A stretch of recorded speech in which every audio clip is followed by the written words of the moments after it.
You are listening to the Franchise Growth Catalyst Podcast with Angela Cote. Now, go be awesome. All right, here we go. Angela Cote back on the Franchise Growth Catalyst Podcast. If you've ever watched any of my videos before, you may have heard me say before that I have a policy that doing something is better than nothing. So be warned, you might hear a few you might hear me have a little few bloopers and wish I said something different, but I'm going to go for it anyway, because I believe that when we overthink things, that analysis can lead to paralysis, and perfection is the enemy of done. Hopefully this inspires you to adopt the same approach for anything that you're trying to do that you're overthinking. I'd love to help people get over those roadblocks and take action on things that you've been holding back on. So here I am, I'm taking action. I'm walking the talk. I'm back on my podcast, probably going to say a few probably going to wish I could pause this and edit things out, but we're just going to go for it. I am going to start today with a shout out to the International Franchise Association for the convention, the annual convention that was just hosted in Orlando, Florida.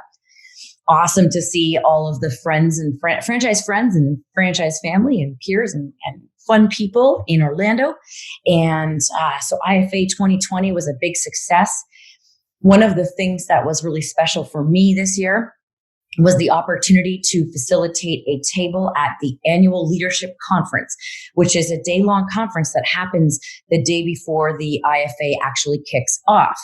And it attracts all of the, not all of, but a lot of franchise leaders, people who want to get better at leadership.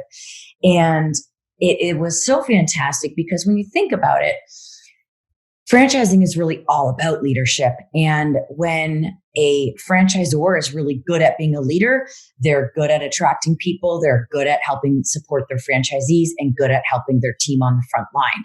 I would say that my dad was a fantastic leader at M&M Meat Shops, and his ability to understand people and inspire people and motivate people to achieve their goals and beyond, and really unleash their full potential. So at the annual leadership conference, it was a combination of keynote speakers, a panel, and one of the really exciting things was the Crystal Compass Award, which is an award for leadership in franchising, was awarded to my friend and amazing person, Paul Pickett. So shout out to Paul Pickett of Wild Birds Unlimited. So well deserved. I couldn't think of I guess there's a lot of other amazing people in franchising as well, but he was so humble about it, and I couldn't think of a better person to receive the award. It was fantastic to hear his acceptance talk, which incorporated various leadership tips of his own, and you can reach out to me if you want to hear some of those. But that was really cool. And then the day finished off with a case study, which was really neat. We didn't know what the company was, but we had a case study of a company that had gone through some big challenges and had lots of disgruntled franchisees and unprofitable franchisees. And as a table, we were working through what would we do to improve the situation, what types of things need to happen, how would you prioritize those things. It was a real life case study that enabled us to really, test our leadership skills, and then have the actual franchisor come in and share what they actually did so that we could then compare notes to what we thought should be done. And of course, my team nailed it. Of course. The actual company that it was the Joint Chiropractic, and Peter Holt came in and talked about the things that he did as a leader to turn the company around. It was super fantastic and very insightful. So I highly recommend the annual leadership conference at the IFA next year, 2021, which is back in Vegas. So be sure to check that out. Happy to answer any questions if anybody wants to learn more about it.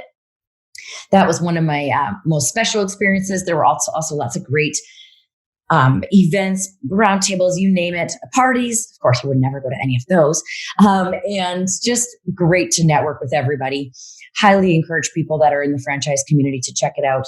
And one of the workshops or educational opportunities, in addition to the annual leadership conference, that really stood out for me was the super cool LinkedIn, finding franchisees on LinkedIn workshop by Dan Monahan and Marcos Mura, also was facilitated by Lane Fisher.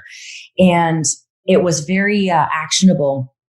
And we learned a lot about how to use LinkedIn from a more sales-oriented approach. I know that one of the things that I often teach people is how to use LinkedIn from a sort of networking and engagement approach that works well for attracting leads as well.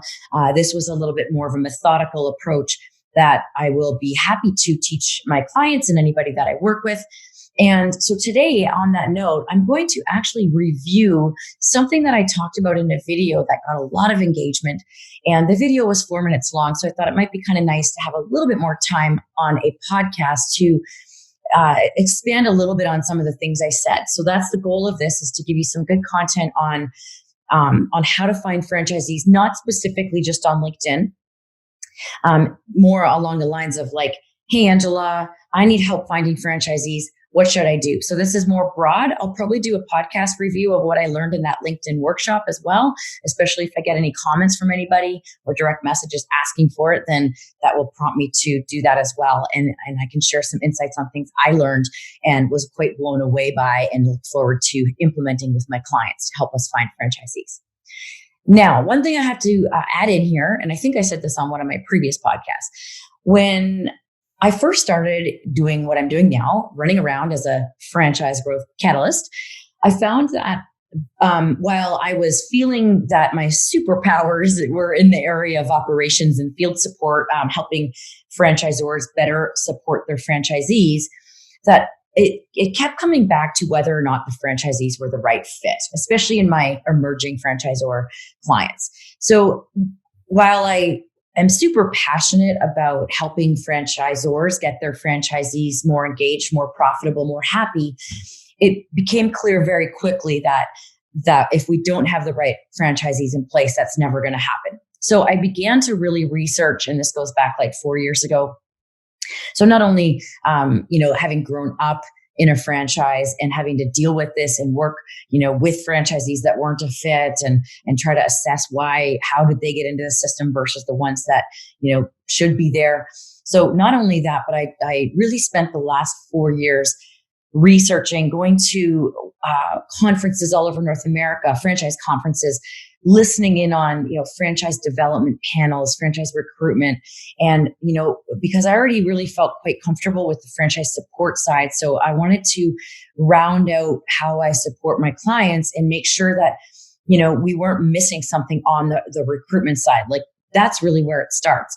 So when people come to me and they say, I want to find more franchisees, the first thing I say to them is, if they have currently franchisees, is, are your current franchisees happy and profitable? And sometimes what they'll say is, yeah, but we're working on that.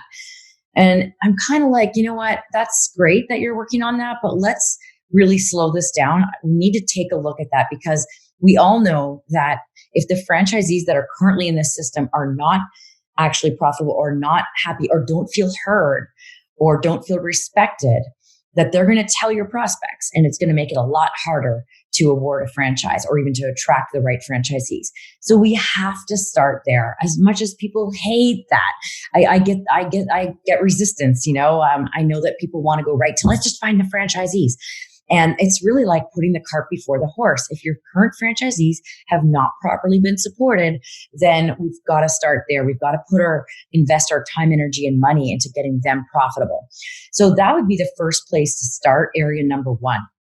And in that realm, I did a interview, a podcast, sort of conversational interview with Dan Monahan previous to this one. You might want to go check that out, where we talk about support systems. And, if you've got franchisees that aren't happy, we've got to slow things down and have conversations with them. And that's something that I can do, or you can bring it. It helps bring in an outside third party a lot of the time, because sometimes the relationship's just kind of too far gone, or they're just not listening anymore. So keep in mind the idea of bringing in a neutral third party to have like a heartfelt conversation with those franchisees if they're not coming around and you feel like you've tried everything. So area number one is to really make sure that your current franchisees are on board, engaged, and profitable and happy. And there's lots of ways you can do that from, within the support systems that you have, the framework that you've got, the coaching that you do, the collaboration that you do with other franchisees, getting a mentorship program going between your higher performing franchisees and your underperformers. Those are just some quick tips for you, but I'm more than happy to have conversations about this offline and talk about ways to get your franchisees to come around. So I can't emphasize that enough. Once we've looked at that, the next area we need to go if you're trying to attract and find more franchisees and more qualified franchisees is we've really got to make sure that your brand foundation is solid. It pains my heart to see franchisors spending all this money on marketing and advertising on social media, Google AdWords, whatever it is, when they are not even clear on what sets them apart. So I'll use an example. It kind of reminds me of back in the days when I had my stores, my M&M Meat Shop stores. If we spent all this money to get people in the door, and back then back in the early 2000s, it was really our paper flyer that went out in the newspaper. That was the big driver. Of course, that's changed now and it's an e-flyer. But that was, back when it was paper, that was our most effective, but most expensive investment into advertising. And so we spent all this money to get people in the door. Well, what if we got them in the door and then we didn't have the product they came for, or our customer service sucked? So we've got to make sure that if we're going to spend all this money, when we get in front of these people, we know what to say and how to win them over. So when it comes to your brand foundation and having a solid brand foundation, it's super important that you have authentic and clear core values. You've got to be clear on your purpose, and more than anything in the world, you need to be really clear on what sets you apart, your differentiator. And that's really on both a consumer level, so that it's obvious to this prospective franchisee, and as a franchisor. A franchisee could be looking at everything from a childcare to a pet care brand to a chocolate selling retail store. You never know what they're looking at. So you've got to have something to be able to say, why pick us? And when I talk to franchisors and they think that they have it, I hear a lot of, well, we've got proven support systems, or it's a proven model, or this is how we support our franchisees. Well, guess what? You're not the only one saying that. There's lots of people, lots of franchise companies saying those very same things. You've got to have something unique and different. And that could be anything from the technology that you use in your business to maybe the intense level of support, and give examples. You've got to be really clear on what sets you apart. And it doesn't have to be just one thing. It could be a variety. It could be 3 things. The more you have, the stronger you're going to be there. So on the brand foundation level, we've got to get really clear on, most importantly, our differentiator, but also our core values and our purpose. We need to make sure that we really understand who is our target franchisee. And if you're brand new, you don't even have a franchisee, there's ways that we can figure this out. I'm not going to go too far into that right now because it would take up too much time, and I'm happy to have those conversations offline. But you probably have a sense. So get an idea, start looking. You'll learn through trial and error, but at least if you look at who's within your brand, you'll probably be able to figure that out. But we do need to get that. Keep in mind too, I've got a podcast interview I've been interviewed on myself on Social Geek Radio on the DNA of a franchisee. And I go through 10 traits of a franchisee regardless of the brand. So you can even start there and get the DNA of a franchisee, and then look at what are the custom traits in your brand. And how are you telling your story to the targeted franchisees? I see a lot of people putting out messages like, own a franchise. Well, that's pretty technical. What does that mean to a person? What if they've never really thought about franchising? What if they don't even really know what that word means? Let's get clear on talking about the story, the opportunity that becoming a franchisee of this brand presents to that person and how it can change their life. So those are some thoughts on the brand foundation. So out of the 4 points we've gone through, number 1, how are your current franchisees being supported? How happy are they and profitable and engaged? Number 2 is the brand foundation. What is your differentiator? What is the story you're telling? Number 3 is your current franchise lead gen strategies. So we need to take a look at what you're currently doing to attract franchisees. And so often I find people ask me to talk to them about how to improve their lead gen. And I say, okay, what are you currently doing? And they'll have like a handful of units only, and they're spending a lot of money on portals and trade shows. And I'm not in any way putting portals and trade shows down, but before you spend all that money, I would highly recommend that you slow down and take the time to work within your network of people who already love the brand. I ask people all the time, where did your first franchisee come from? And like 99% of the time, that person was a customer or an employee of the brand or of your company, or they're like a friend of an employee or a family member of your own or your own friend, but somebody that was already connected. It isn't somebody that typed in Google AdWords looking for, a fitness franchise. It's because they loved and bought into your brand. So let's put in a program to make sure that we leverage all that. And so not only do we want to offer potentially maybe a referral bonus to people that send you a lead that converts to a franchisee, not only do we want to offer that, but we have to help educate people on how to talk about it. So that for example, the employees, when they come in contact with people that are like the customers of your brand, whether that's clients or customers, whatever type of business it is, and they have an opportunity to say, hey, by the way, did you know we're growing? We're on a mission. And this is what I love to do too, is incorporate a purpose or a mission for the company.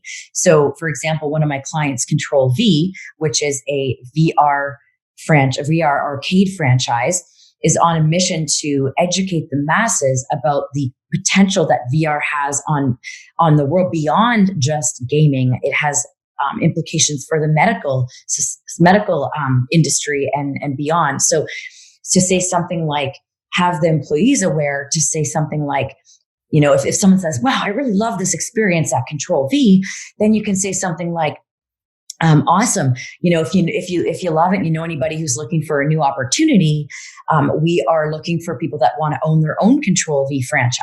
So, let them know to reach out to us, and don't worry about screening them. So anyway, teaching your employees to say what I just said there, like teaching them, here's how you say it. And then, making sure they know that it's not their job to screen them. Just get me the person's name and number, and I'll get on a call with them and start to take them into this franchise recruitment process. So those are some ways, especially in an early franchise, but I really think those can apply that referral idea can apply in a more established franchise as well. And so beyond referrals, we want to make sure that we're optimizing our lower cost strategies, and then look at, how do things like portals and brokers are actually fantastic as well, as long as they really understand what you're looking for. And trade shows and all these other opportunities. But let's take a look, let's stop for a minute and make sure that we're not just doing it because that's what everyone else is doing it. Let's make sure it really makes sense. So we got number 1 was looking at your current franchisees and their engagement and profitability. Number 2 is looking at your brand foundation and making sure you have a strong differentiator and look at how you're telling the story. Number 3 is the lead gen current strategies you're using, and make sure that we're optimizing all the more organic approaches. And if we're using paid advertising, that we're doing it right. And then lastly, number 4, drumroll, is we need to take a really good look at your franchise recruitment process. I find a lot of people have come up with a process, but have not had anybody on the outside take a look at it with them and make sure that there's not any gaps or blind spots that are causing your prospects to exhaust unnecessarily. So what I like to do with people is find out, what are you currently doing from the point of the lead coming in to discovery day to closing? And if you're newer to franchising and you haven't heard this before, just be aware that there's so much more to it than people think. I hear a lot of people say, I'm really good at sales. I've been doing sales for 20 years. And yes, I agree. There are definitely some very foundational sales tactics and processes within the franchise recruitment process. But typically, if you've done sales, you weren't selling like a $400,000 opportunity that they needed to commit to for 5 or 10 years. It's definitely a bigger deal. And there's certain nuances and ways that we can streamline the process while ensuring that we don't miss anything when it comes to vetting. I think that's one of the things that I learned a lot about with my upbringing with M&M meat shops was with regards to vetting. You know, my dad always had like a lot of really grassroots ways of making sure that the franchisee was going to be a fit. Everything from, you know, thinking about, would I like to have this person over for dinner? And could I imagine, you know, having them stay at my house for a weekend, to taking them out for dinner, having maybe a drink or two, if that fits your style, and seeing how they treat the server and watching their actions. You know, I think there's just so many, I have a huge list myself of questions, not that I drill the candidate with questions, but that you can incorporate tactfully throughout the process and make sure that you uncover things like, I mean, one of the biggest ones that gets missed is their ability to go out into their local community and drum up business. I think that one gets missed because the franchisee typically thinks that's on the franchisor. So we need to make sure that we find out what connections do they currently have in the community? What kind of networking are they comfortable doing? You know, all these things, whatever it is in your business.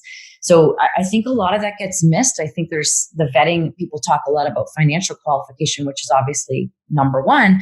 But then from there, there's probably some good questions that could be incorporated into the process. And then as well, some tactics like trial closing, you know, asking at each call, at this point, are you feeling like this is a yes or a no? If it's a no, why not? If it's a yes, what gets you excited about it? Things like next step selling, you know, just let's book the next call. Let's make sure we get on that next call. What do you do if they ghost you? That's another whole animal we need to look at. What's your process when you have the call and you really like the candidate initially and they seem to like you? It feels like a fit. Now they ghost you, you know? So we need to make sure that we're covering all these things. So back to the original question, it was, hey, Angela, how can I find more franchisees? How can I sell more franchises? Well, franchisor, this is the answer, in my opinion.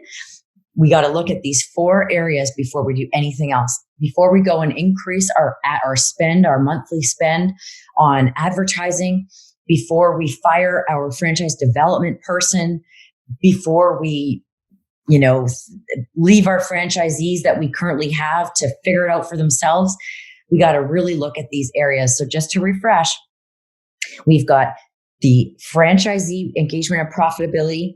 We've got to look at lead gen strategies, what you're currently doing, and make sure you're optimizing your organic opportunities. Number 3 was the franchise recruitment process. Sorry, I jumped one. I'm going to go back.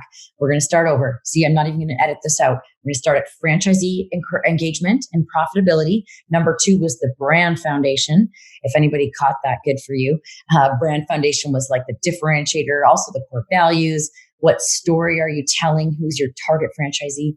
Number 3 was the lead gen strategies and tactics and making sure that you're optimizing your opportunities within your network. And number 4 was really taking a good look at your franchise recruitment process. One of the things I love to do with my clients is get on calls with them and coach through that process naturally and debrief afterwards so the candidate doesn't know, or have them record the calls and then look at it after. So those are some ways if you're looking to find more franchisees. And so I will stay tuned to hear if anybody would be interested in me running through what I learned at the LinkedIn workshop at the IFA 2020.